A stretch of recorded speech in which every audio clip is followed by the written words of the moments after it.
Bakunzi ba Rwanda Gospel TV mbanje kubasuhuza mu izina ry'umwami wacu Yesu Kristo. Nejejwe n'Imana kandi yuko twongeye kugera kuri uyu munsi benshi twari tumaze dutegereje. Bino munsi w'itariki 11 z'ukwezi kwa 11 2020 kwa ngo rimwe 220 ya ni igihe cyiza rero twatangiye tumaze igihe tuvuga ko tuba gutangira amasengesho yacu iminsi 40. Ndabizi neza yuko ugiye guhabwa umugisha wowe Mwuka Wera ashoboje kugira ngo dutangirane aya masengesho kandi dushobore gukora ibushake bwawe, dushobore gukora ibyo ushaka. Hari byinshi ushaka kuvugana n'ubwoko bwe muri aya masengesho, hari ibyifuzo byinshi Nyiringabimana ushaka ko mvugana n'abantu bawe.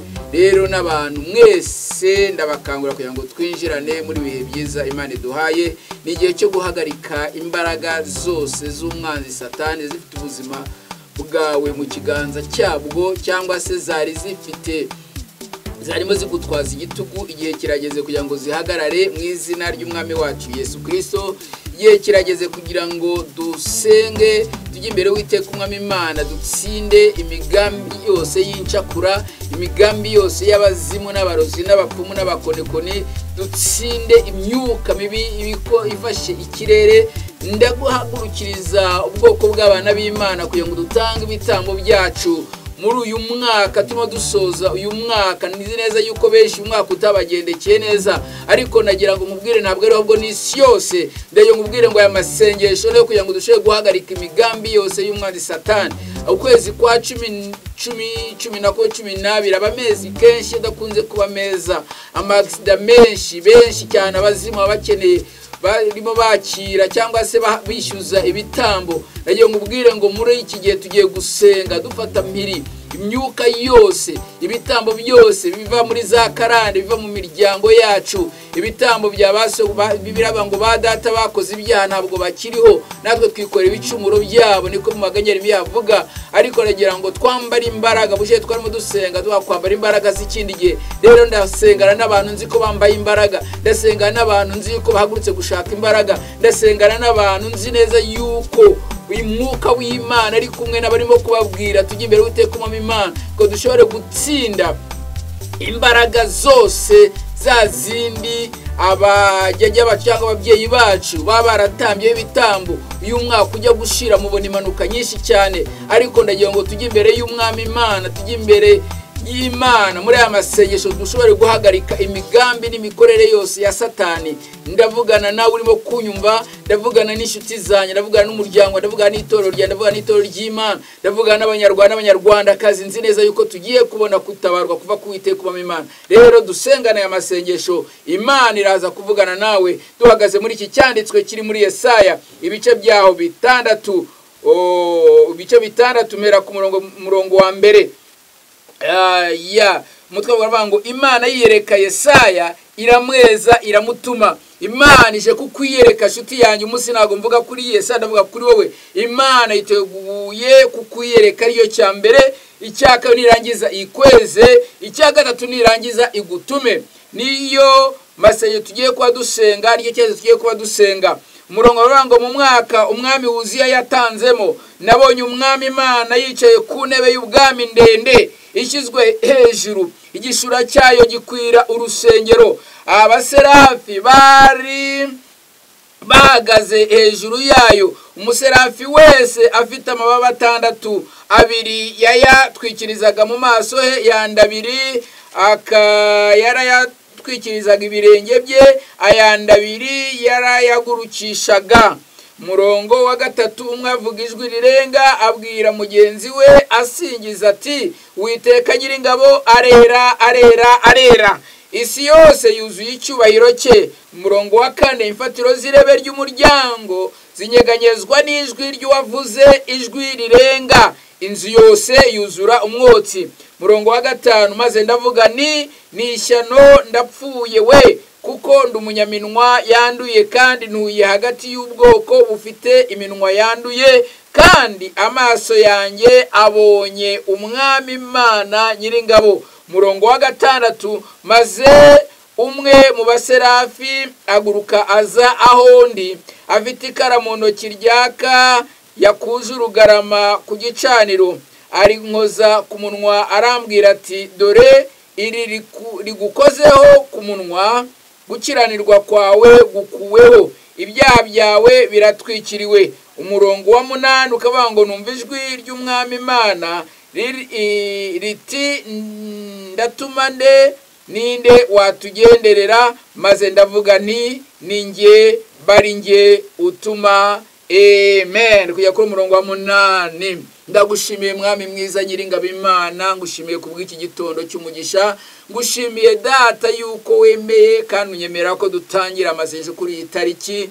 Mwami, iminsi 40 nyishyize mu biganza by'abahungu n'abakobwa bawe, reka babone kugirirwa neza no gutaruka kuvuye kuri wowe, reka udutsindishirize kuri buri mbaraga zose z'umwanzi na buri mizimu na buri badayimoni na buri nkurikizi zose, myuka y'abarozi bapfumwa bakonekwe, myuka y'abapfu yarondoraga abana b'Imana, mu izina rya Yesu ikurwe ikubitwe hasi, nk'uko ijambo ryawe rishoje ritubwira ngo ndatuma ninde wangenderera. Ndagusabye Uwiteka Nyiringabo Imana ngo abaringiye gutuma muri iki gihe, baringiye gutuma muri iminsi 40, mu ijambo ryo kubwira ubwoko muri iminsi 40, magana ubwoko muri iminsi 40, kugira neza kwayo kumanukira itorero n'igihugu cyanjye muri iminsi 40, mu izina rya Yesu wa Nazareti. Maze Uwiteka Nyiringabo Imana abagiye bose gusenga amasengesho basabiye umugisha, kandi uyu mwaka tuwusoze mu mahoro no kunesha no gutsindishirizwa. Mana, twinjire mu mwaka 2021 dufite amashimwe. Urakoze Yesu, urakoze Mwami w'abami, nabaringiye wongeye kubwiriza ijambo ryawe, ahubwo Mwuka Wera ari wanyobora kugira ngo ibyo mvuga n'ibikorwa byose Mwami Imana nyoborwe nawe, mu izina rya Yesu. Amen. Turakomeje rero. Imana yiyereka Yesaya. Ndimo ndavugana nawe muri amasengesho iminsi 40. Ndasenga ngo Imana ikwiyereke muri business zawe, ikwiyereke mu muryango wawe, ikwiyereke mu rugo rwawe, ikwiyereke mu bana bawe, ikwiyereke mu baturanyi bawe, ikwiyereke mu gihugu cyacu, ikwiyereke mu murimo w'Imana ukora, mu izina rya Yesu. Nanjye ndahangamanura ubuzima bwawe, ari amasengesho y'ubuhanuzi ku buzima bwawe, ari amasengesho agiye kuzana impinduka ku buzima bwawe, ari amasengesho agiye kugushyirizaho zitari ziri ku buzima bwawe, ari amasengesho agiye kwimura aho umaze igihe uririra. Bibiliya avuga ngo hari kurira kwararira umuntu, ariko bwaki impundu zikavuga. Nagiye nkubwire inshuti yanjye uneze amatwi muri aka kanya, impundu zigiye kuvuga muri iki gihe cyo gusenga, impundu zigiye kuvuga muri ibi bihe turi imbere y'Uwiteka Umwami Imana. Nagiye nkubwire ngo imbaraga zari zigufasha izo arizo zose zigomba kukurekura, kuko hari ubutware ndimo numva, hari ubutware burimo buva mu ijuru. Birashoboka ko hari imyuka y'abapfuye, mu izina rya Yesu w'i Nazareti. Iyo myuka bararagurota, iyo myuka arwanaga nayo, mu izina rya Yesu ikurwe ku buzima bwawe. Ndigira ngo muyibutse nanone, iyo dusenga Imana yacu irumva, Imana yacu irasubiza, Imana yacu irakora, Imana yacu iteguye kukumva no kukumvira, mu izina rya Yesu. Ndavugana nawe urimo kunyumva, kuko ndumva hari ibitangaza, ndumva hari imirimo ikomeye Imana ije gukora ku buzima bwawe, kuko ndumva hari ukugirirwa neza Imana ije gukora ku buzima bwawe. Wowe uri munyumva, ndagira ngo mvugane nawe aho ngaho wicaye, Imana yiteguye kuhagusanga, kuko amarira yawe yamaze kumvikana imbere y'Uwiteka Umwami Imana, kuko ibihe byawe warunyuzemo by'agahinda Imana yamaze kumva gusenga kwawe. Koshakatayama, mu izina rya Yesu. Iki cyari igihe cyari gikomeye. Biravuye ngo mu mwaka Umwami Uziya yatanzemo, nabonye Umwami Imana yicaye ku ntebe y'ubwami ndende ishyizwe hejuru, igishura cyayo gitwikira urusengero. Ndavuga kuri umurongo wa mbere. Ahangaha biratubwira ngo ni umwaka Umwami Uziya yatanzemo. Uyu Uziya yari umwami, ariko umwami wabuzaga abantu kubona Imana, umwami watumaga umuhanuzi w'Imana adashobora kubona Imana, umwami watumaga umuhanuzi w'Imana adashobora gukiranuka, umwami wabuzaga ubwoko bw'Imana udashobora kugera ku Imana buvuzeho. Ariko birambwiye ngo hari umwaka uyu mwami yatanzemo, cyangwa hari umwaka uyu mwami yapfuyemo. Reka nkubwire inshuti zanjye, birashoboka yuko n'uyu mwaka ona korona ashobora kuba ari we mwami Uziya. Hari byinshi wabuze kubera iyi korona. Ndavugana n'ababuze akazi kubera iyi korona, ndavugana n'ababuze urubyaro muri ibi bihe bikomeye, ndavugana nawe ushomereye muri ibi bikomeye. Ariko rya nkubwire ngo igihe kirageze kandi kirasohoye, yuko Uwiteka Umwami Imana yumva gusenga kwawe, yuko Uwiteka Umwami Imana yumva amasengesho yawe. Iyi minsi 40 ndagukangurira inshuti yanjye wowe uri munyumva aho uri hose dutsengane amasengesho. Imana igiye kubohora ubuzima bwawe, Imana igiye kubohora ubuzima bwawe nk'uko ijambo ry'Imana ritubwiye ngo mu mwaka umwami Uziya yatanzemo, Yesaya yabonye Imana yicaye ku ntebe yayo, igishura cy'Uwiteka gitwikira urusengero. Nayo ngubwiye ngo urusengero rw'Imana igihe kiragenda, ndimo ndahanurira isengero rw'Uwiteka umwami Imana, igihe kirageze ibyari bitwikira urusengero bigiye gukurwaho mu izina rya Yesu. Ibyatumaga byabitwikira abanyamasengesho batagisenga, abaririmbyi batakiririmba, ndahanurira ubuzima bwawe, ndahanurira ubuzima bwanyu mu izina rya Yesu. Uziya agomba gupfa. Abana b'Imana tukongera tukabona Imana, tukongera tukumva Imana. Turaba turi muri amasengesho. Ndashaka muri amasengesho mpanura ubuzima bwawe, ndashaka muri amasengesho mpanura ubuzima bwawe. Nta waje imbere y'Imana ngo agume uko yarari. Hana yagiye imbere y'Uwiteka umwami Imana, nawe igitwikiro cyari gitwikiriye intanga ze, igitwikiro cyari gitwikira urubyaro rwe. Biravuga ngo yari ingumba ariko arabyara, kuko Uziya yari yamaze gupfa. Iyo Uziya yamaze gupfa bidashoboka birashoboka. Uziya yamaze gupfa ibikomeye bihinduka ibyoroshye. Uziya yamaze gupfa, haleluya. Uziya atarapfa ntabwo ushobora gutanga ubuhamya, ntabwo ushobora gushima Imana. Ariko yo ngubwire ngo uyu mwaka Uziya agiye gupfa, tugiye gusenga amasengesho kuko Uwiteka umwami Imana ijambo rishobora tuvuga ngo ndatumanire wangenderera. Imana iragukeneye kandi Imana igiye kugukoresha mu izina rya Yesu. Reka nsoreza aha ngaha, turakomeza n'umunsi ukurikiyeho, kandi nzi neza yuko uyu munsi wa mbere ugiye kubera umunsi w'umugisha. Nagiye nkangure, nagiye ngo mfungure amarembo utangire kumva no kubona Imana mu izina rya Yesu.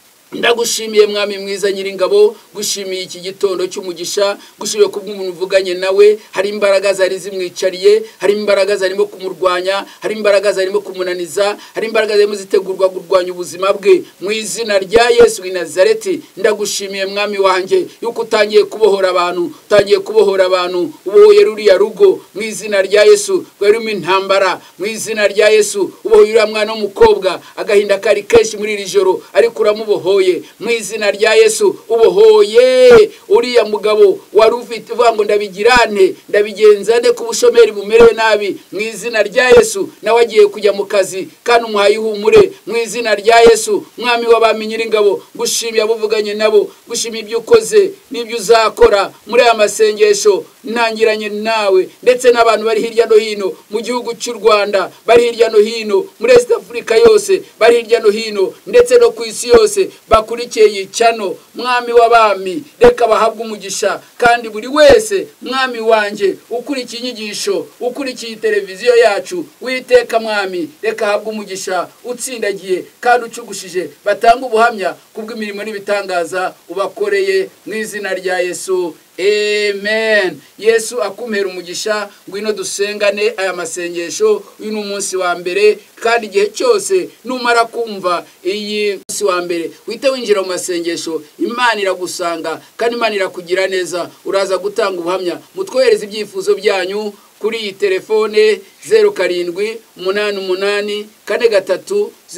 0788430085. Iyo ni telefone yanjye Pastor John Karimbanyi, kandi ushobora no kutwandikira nabwo nta kibazo, ugashyira komenti. Byose twiteguye kukwakira. Imana yo mu ijuru iguha umugisha kandi kugire neza. Turi kumwe. Imana iragukunda kandi nanjye ndagukunda. Amen.